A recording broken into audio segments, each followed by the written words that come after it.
I'm also an investor, so I can relate. I have 11 doors. I'm a buy and hold guy, not a fix and flipper. Tried it, didn't work out too well for me, so buying and hold is what I've done for many years.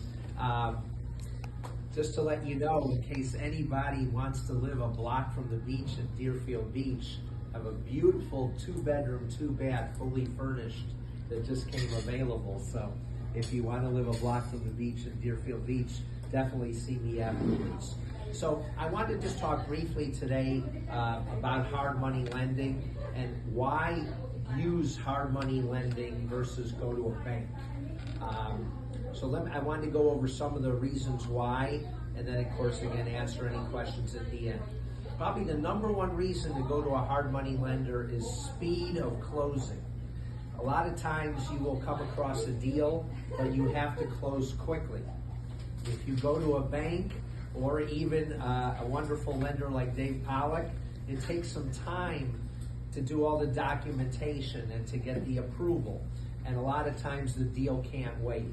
And a hard money lender can usually, if necessary, can close a loan in less than a week's time.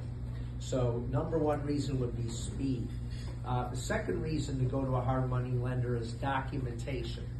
I don't know how many of you have tried to get a loan from a bank recently, but it's not easy. Even if you have a wonderful credit score and you've got wonderful income documentation, it's very, very time consuming, and they want more and more paperwork than ever before.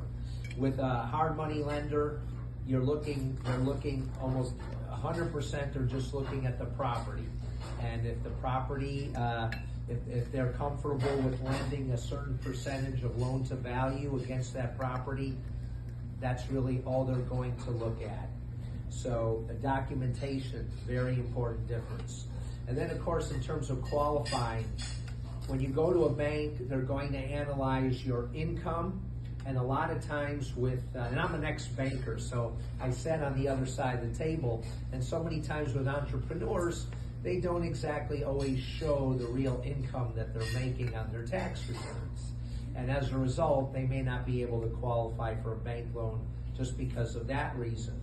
So a hard money lender doesn't care about that. Also credit score. Bank is going to look for at least a minimum credit score. A hard money lender is not going to care how bad your credit score is. It can even be as low as 550, which by the way is the lowest it could possibly be. So that doesn't come into play. So those are some of the reasons to use a hard money lender. And then I always get asked, well, how about pricing? How does a hard money lender price their loans? I can tell you just personally how I do it. I do it based on risk. And so number one is risk to me. Is the property a total gut rehab, or is it a property that only needs a little paint or doesn't even need any kind of rehab? So that'll factor into my pricing. Also where the property is located. If it's a waterfront property, you're going to get a lower rate on average than if it's a garden style, a house or apartment out in suburbia. We'll also look at, of course, what is happening in interest rates in a general sense as well. That does come into play. And then also I wanted to talk a little bit about loan to value.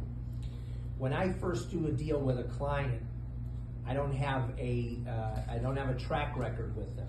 So as a general rule, on the very first deal, I won't go higher than about a 65% loan to value.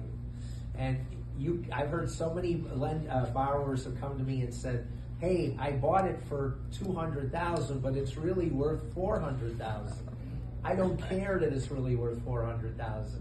What you paid for it is how you determine market value at the beginning. And so I would lend 65% on that. But after I have a track record with the client, I've gone as high as 80% loan to value. So that's a question that I always get as well. And then also prepayment penalties are important, because a lot of times an investor is using a hard money loan just like a bridge loan until they can become bankable. So it's very important to not get, when you're comparing one hard money lender against another, pay really close attention to how long that prepayment penalty period is. Because if you can find one that'll do it for 1 year or less, like I do, I always just have a 1 year prepayment penalty, then you have the opportunity to get out of the high interest rate loan and get into a bank situation, or go to Dave, who can then get you a much lower and better deal than a hard money lender. So one of the questions I'm always asked is, what will you lend, what won't you lend against? I almost never do land, and also now the condo market is extremely challenging because of falling values. A lender, when you're relying solely on valuation, when you have a market like we have now with condos, and mostly I'm talking garden apartment style condos, 2 and 3 story, not oceanfront. But when you have that, that's very risky, and so it lowers the loan to value that we're willing to lend against on those type of properties. So I personally will lend anywhere in the state of Florida, but I have contacts that will lend outside of Florida. If a deal comes to me and it's too big for me to want to use my own money, I have people that I've partnered up with. And also, just in case you have extra money laying around, it's a great way to invest your own funds in partnering up with somebody like myself who has the experience, and you have a percentage of the loan. And it's all documented, it's all recorded in the public record so that you're safe. And so that's also something to consider as well. So I want to stop there because I want to allow a little bit of time for any questions that you may have, and thank you for the opportunity to let me speak today. I have a question. Yes. So what is that entry fee for the if you want to partner and be on a hard money loan? Well, as an investor, there's zero. I don't charge you a penny. Well, no. What I'm saying is, like you said, you a partner with other people.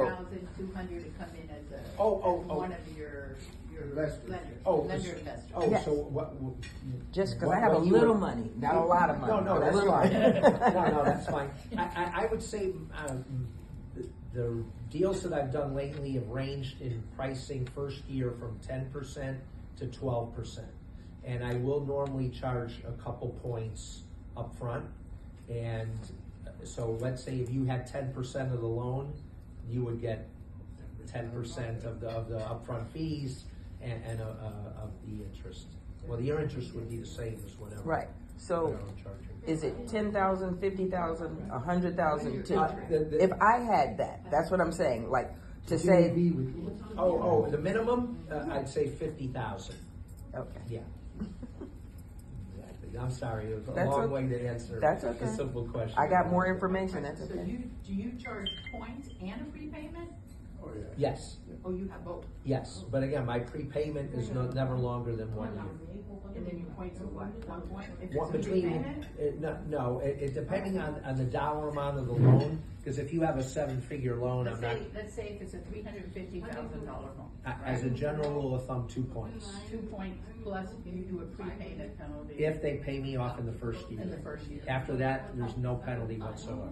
Okay, so your hard equity loans is basically more for someone who is going to buy it and hold it for a year. Yes, if somebody's Unless trying the to. number works, as we can. No, you're right. Somebody who's trying to do a quick flip. Quick flip or I'm not the transactional greatest. funding, it Correct. would not work for transactional funding. Oh, definitely not. Okay, 'cause- Transactional funding, just so you know, is when I have a somebody. lot of clients that use transactional Yeah. funding. Yeah, I do that all day long. No, I understand. I bet everybody here doesn't know what that means. That's basically when you want to, you're buying a property and then selling it the same day. Or within the first, Well, we do okay. within the first 21 days. Okay, so sometimes go that long. So you only need really short-term money. And in those cases with transactional lenders, they're just gonna charge mostly a flat fee.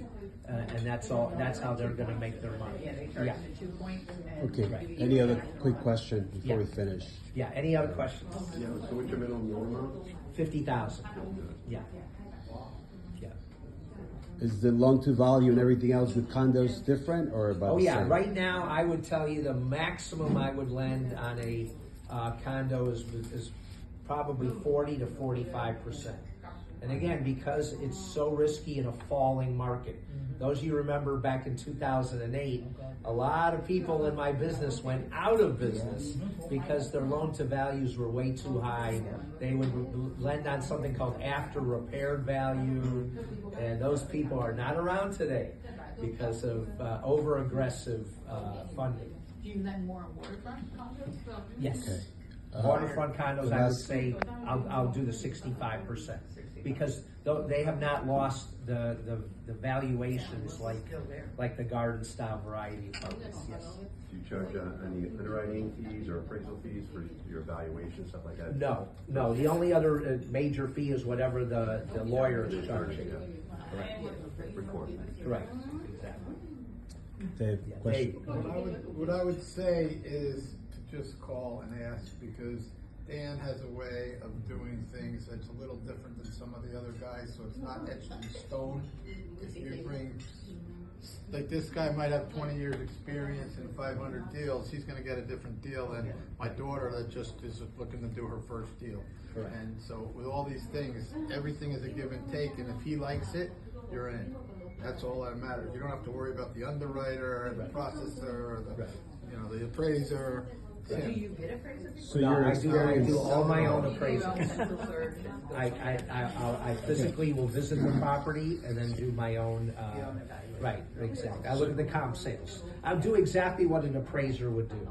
But since it's my money, I don't want to rely on somebody else's That's what I was valuation. asking, if you Correct. did your own. so basically the experience is more important than credit, right? Yes. And one of the questions we had in the chat is, do you partner up with people on deals? Do you partner? Oh, put out right, in money? other words, like new investors yes, I've done that on more than one occasion. The hardest thing in this business is finding the good deal. When you find the good deal, the money part of how to finance it is much easier. And to do a joint venture with an experienced investor, yes, because that way, obviously you'll have 50% of something instead of 100% of nothing. So yeah, I've done that on more than one occasion through the years, and that's a very good question, whoever asked that Last on the quick, chat. for a new person, any last quick comment question for Dan? Can we give Dan a round of applause and show our appreciation for being here and for the information?